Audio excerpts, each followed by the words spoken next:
Nancy Silcott, Distinguished Alumni Trustee. Amazing, brother. I am so honored and humbled to be here. Ladies and gentlemen, this is the first honorary doctorate that I have received from an historically black college or university.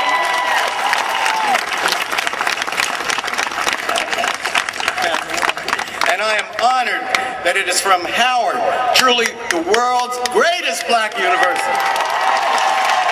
Ladies and gentlemen, it's a great thing to receive an honor at any time, but it is an especial honor to be acknowledged by one's own people. Thank you for this glorious day in my life. You will live on through eternity. You epitomize our cherished core values of leadership, excellence, service, and truth. It is with the greatest of pride and utmost respect and affection that we now name you a daughter of Howard University and honor you on the historic occasion as our commencement orator, conferring upon you the degree of Doctor of Humanities, honoris causa. I now direct that you be invested with the hood appropriate to this degree and with all the rights, privileges, and duties pertaining thereto. Congratulations, Dr. Winfrey.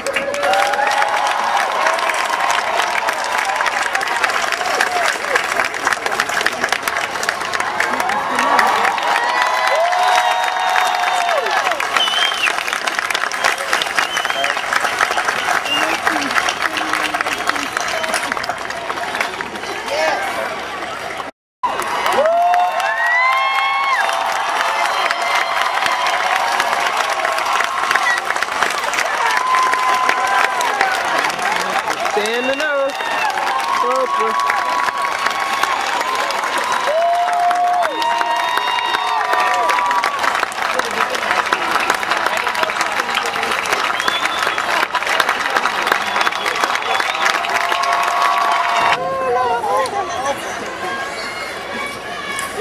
President Swigert, trustees, distinguished guests, my fellow honorees, my shero, Dr. Dorothy Height, graduates, parents, friends, what a deep honor to be here today for me.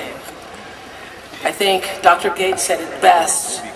You can receive a lot of awards in your life, but there is nothing better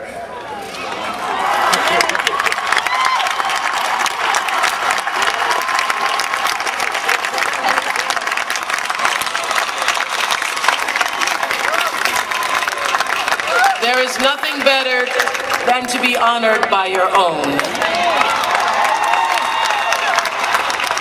Thank you. Thank you. I'll be calling myself Dr. Winfrey on Monday morning.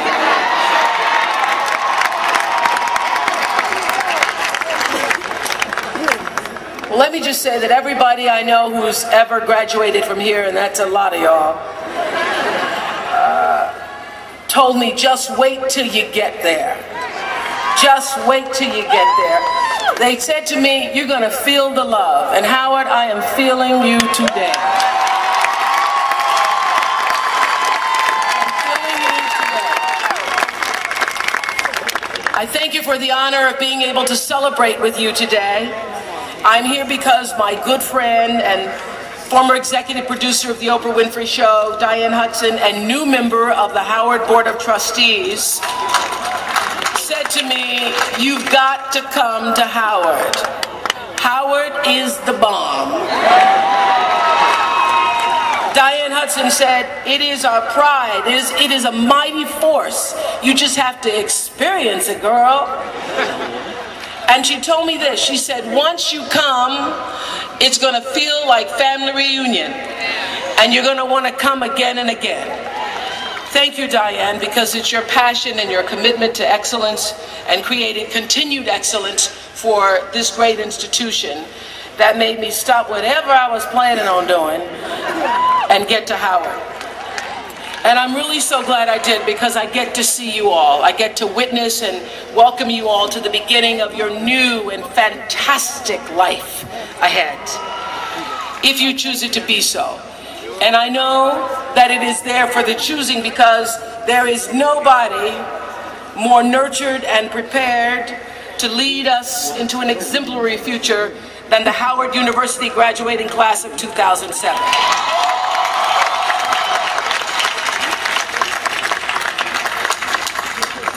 I can say that nobody knows for sure where you'll go in your life, what impact you will have on others, but each one of us may have a better chance than most because you all have spent 4 years responding to the nurturing, which is the truest meaning of teaching. You've sat in your different classes, you've tested, you've done your reports, you've turned in your exams, and you deserve to be here today. Congratulations. And after all the partying is over, and I know there will be some partying up in here, the anxiety may start to creep in. What do you now do with all of this education? I'm here to tell you today, don't worry. Don't worry about it. Relax. Take a breath. You're in really good hands because God's got your back.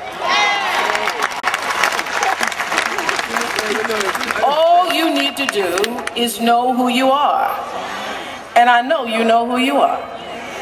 Because I have, as a part of my Harpo production team, 2 former graduates of Howard, 1991 to 94, Terry Mitchell and Jackie Taylor, who came with me today. And all the way here, they were telling me that when you leave Howard, one thing you know for sure is who you are. Because Howard teaches you to define yourself by your own terms and not by somebody else's definition. So here are a few things I want you to know that I know for sure. Don't be afraid. All you have to know is who you are. Because there is no such thing as failure. There is no such thing as failure. What other people label or might try to call failure, I have learned is just God's way of pointing you in a new direction. There you go. So it's true. You may take several paths that end up on what might be a dead end for you at the moment. But this is what I also know for sure. You must trust in the words of my favorite Bible verse that say, and know that the Lord will lead you to a rock that is higher than thou. Every one of us has a calling. There's a reason why you are here. I know this for sure. And that reason is greater than any degree. It's greater than any paycheck. And it's greater than anything anybody can tell you that you're supposed to do. Your real job is to find out what the reason is and get about the business of doing it. Your calling isn't something that somebody can tell you about. It's what you feel. It is a part of your life force. It is the thing that gives you juice, the thing that you're supposed to do. And nobody can tell you what that is. You know it inside yourself. You know, I come from good stock. Dr. Swigert was mentioning my grandmother who had a dream for me, and her dream was not a big dream. Her dream was that one day I could grow up. She used to say, I want you to grow up and get yourself some good white folks. Because my grandmother was a maid and she worked for white folks her whole life. And her idea of having a big dream was to have white folks who at least treated her with some dignity, who showed her a little bit respect. And she used to say, I hope you get some good white folks that are kind to you. And I regret that she didn't live past 1963 to see that I did grow up and get some really good white folks working for me.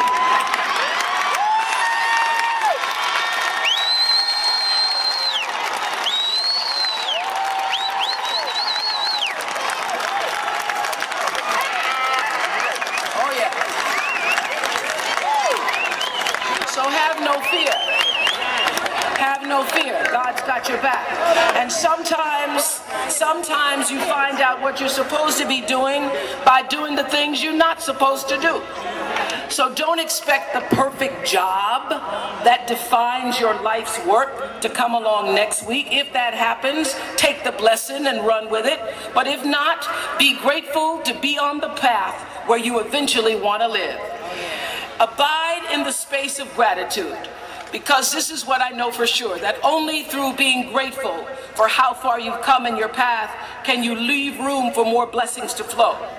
Blessings flow in the space of gratitude. Everything in your life is happening to teach you more about yourself. So even in a crisis, be grateful. When disappointed, be grateful. When things aren't going the way you want them to, be grateful that you have sense enough to turn it around. I spent 8 years in Baltimore. I knew in those years in Baltimore that I was unhappy being a television news reporter. But the voice of my father, who thought he knew what I was supposed to do, was in my head. He'd say, don't you give up that job, girl. You never gonna make $25,000 in 1 year. That's my father's dream for me. But God could dream a bigger dream than you can dream for yourself. And so I tried to live in the space of God's dream. And the television executives told me when I was in Baltimore that it was too much. I was too big and I was too black.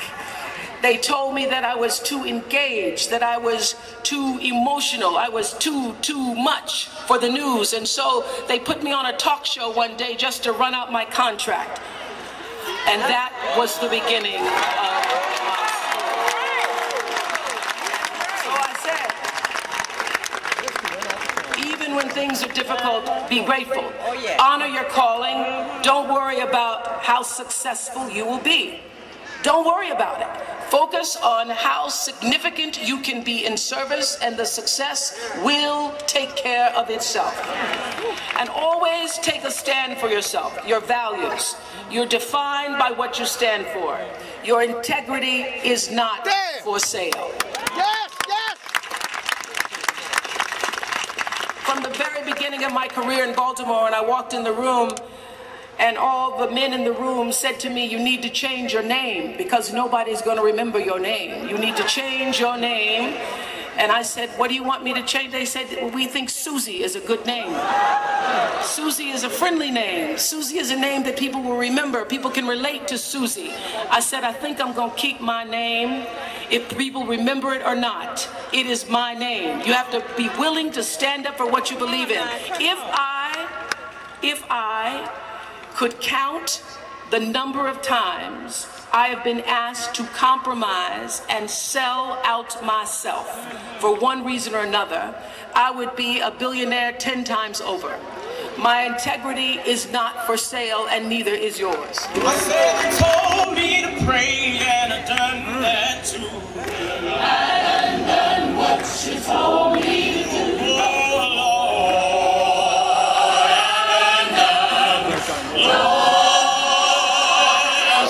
Upon recommendation of the Dean and Faculty of the School of Law, and by virtue of the authority vested in me by the Board of Trustees of Howard University, I do now confer upon you the degrees of Juris Doctor and Master of Laws, as indicated before your name, with all the rights, privileges, and duties pertaining thereto.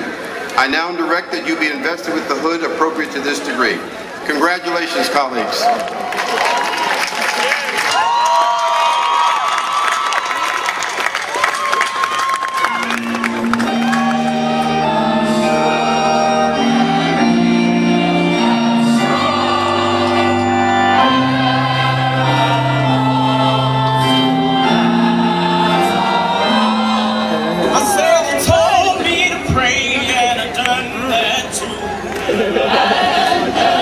She told me to do.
hum, hum.